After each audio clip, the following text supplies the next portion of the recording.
ആശുപത്രിയിൽ ചികിത്സയിൽ കഴിയുന്നവർക്ക് സാന്ത്വനമായി വിനോദ പരിപാടികളുമായി Tripunithura Ayurveda college staff welfare കമ്മിറ്റിയുടെ സംയുക്ത ആഭിമുഖ്യത്തിലാണ് ഒപ്പം സായാഹ്ന സാന്ത്വന പരിപാടി സംഘടിപ്പിച്ചത്. ഒപ്പം സായാഹ്ന സാന്ത്വന പരിപാടിയുടെ മൂന്നാം ഭാഗത്തിനാണ് തുടക്കമായത്. Doctor Shailamma, doctor Sunil John, doctor Sethuraj തുടങ്ങിയവർ നേതൃത്വം നൽകിയ പ്രോഗ്രാമിൽ ചികിത്സയിലുള്ളവരും ജീവനക്കാരും വിദ്യാർത്ഥികളും വിവിധ പരിപാടികൾ അവതരിപ്പിച്ചു. ഹൗസ് സർജൻ കാർത്തികയുടെയും ടീമിന്റെയും നിയന്ത്രണത്തിൽ നടന്ന പരിപാടി സൗഹൃദ മത്സരങ്ങളും കുസൃതി ചോദ്യങ്ങളും പാട്ടുകളും ക്ലാസുമൊക്കെയായി 2 മണിക്കൂർ നീണ്ടുനിന്നു.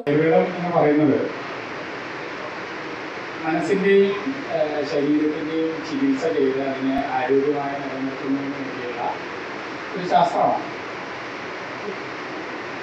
അപ്പോൾ ഇവിടെ നമ്മൾ കണ്ടുവരുന്നതെന്ന് പറഞ്ഞാൽ ശരീരത്തിനുള്ള ചികിത്സകൾ നമ്മൾ നിരന്തരം ചെയ്തുകൊണ്ടിരിക്കും.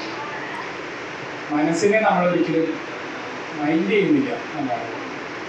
അത് ഏത് ഹോസ്പിറ്റലിൽ ചെന്നാലും അങ്ങനെ തന്നെയാണ്. മനസ്സിനെ മൈൻഡ് ചെയ്യണമെങ്കിൽ ആസ്വദിച്ചിരിക്കുന്ന കൂടെ പാടും. പലപ്പോഴും അല്ലാതെ ശരിക്കും മുറിയിൽ ഇത് പാടുന്ന പോലും ഉണ്ടാവില്ല. ആകെ രോഗത്തെ പറ്റിയുള്ള ആകുലതകൾ മാത്രമാണ് എണ്ണു. അതൊക്കെ മറന്ന് ഈ സിനിമ ആണെന്ന് പറയുന്നത് ഇത് നിങ്ങൾക്ക് തരുന്ന സൂചനയാണ്. നമ്മൾ ഈ രോഗമായി ഇവിടെ തുടരുമ്പോഴും ചികിത്സകൾ തുടരുമ്പോഴും രോഗത്തെ പറ്റി വല്ലാതെ ആലോചിക്കേണ്ട കാര്യമില്ല. വേനൽക്കാലത്തെ അതിജീവിക്കാനുള്ള നിർദ്ദേശങ്ങളുമായി ഡോക്ടർ മേഘ നൽകിയ ക്ലാസ് അവതരണ ശൈലിയിൽ മികവുറ്റതായി.